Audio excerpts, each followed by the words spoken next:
जी मोहतरम नाज़रीन, ये हमारा आज का तीसरा प्रैक्टिकल है। ये हमने नीला तूतिया जिसको हम कहते हैं, नीला लिया 10 ग्राम और कार्बोलिक एसिड उसके अंदर डिप करके तो इसको इस कप के अंदर गिलिक मत कर दिया है।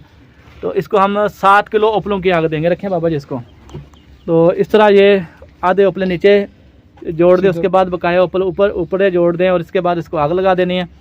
जब ठंडा होगा तो इसको निकाल लेंगे। तो इसको हमेशा चेक करके नीले को इस्तेमाल करवाना, कच्चा नीला नहीं इस्तेमाल करवाना। अगर किसी को आग देने में कमी बेशी हो जाए और किसी को कार्बोलिक एसिड ठीक ना मिले तो सबसे पहले इसका चेक करने का यह तरीका कि आपने इसको निकाल के दही के ऊपर चेक करना है, जंगार ना दे, फिर इसको तेज़ाब के अंदर चेक करना है, तो फिर ये खिलाना है। तो ये पुराने से पुराने ज़ख्मों के लिए, सुजाक के लिए, आशक के लिए, तो ये बहुत आला दर्जे की। आपको पता है कि नीले के अंदर कॉपर होता है, तो कॉपर जो है वो हमेशा जब भी कॉपर का कुश्ता किया जाता है तो उसको चेक करवा के इस्तेमाल कराइए। लेकिन ये चीज़ याद रखनी है कि ये जो नीले का कुश्ता होता है ये कभी भी सजाकी जहर के लिए नहीं दिया जाता।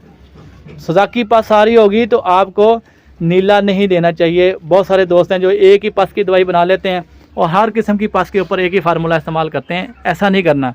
ये पस जो है बलगमी पस आशक के लिए ये बड़ी आला दर्जे की चीज़ है, ठीक है। तो नीला जब भी आप इस्तेमाल करवाएंगे, रूही तूतिया इस्तेमाल कराएं तो बलगमी मरीज़ों के लिए इस्तेमाल करवाएं, ठीक है जी। इसको आग लगा दें और इसकी मकदार खुराक भी चावल आधा चावल है। आपको पता है कार्बोलिक एसिड पुराने ज़ख्मों के लिए इस्तेमाल करते थे पहले, तो इसी वजह से हमने कार्बोलिक एसिड के साथ इसको बनाया, तो ताकि नीले के फ़वाइद जो है मज़ीद बढ़ जाते हैं इस हिसाब से। ये नीला कुश्ता हमने किया, नीले का कुश्ता जो हम लोग अपने साथ के अंदर आप देख रहे थे। तो ये देखिए गड्ढे के बाद फायर क्या हमने दिया। तो ये हमने आपको बताया था फर्स्ट सेल के लिए, ठीक है। ये गड्ढे की तरह वाइट कुश्ता तैयार हो गया। ये हमने इसकी तरकीब पहले भी बताई थी, आपको बता देता हूँ। अच्छा ऐसा है हजरत, कैमरे से थोड़ा पीछे हटें, आपको ना इधर सीटिंग के ऊपर एक एक को दिखाया जाएगा, ठीक है।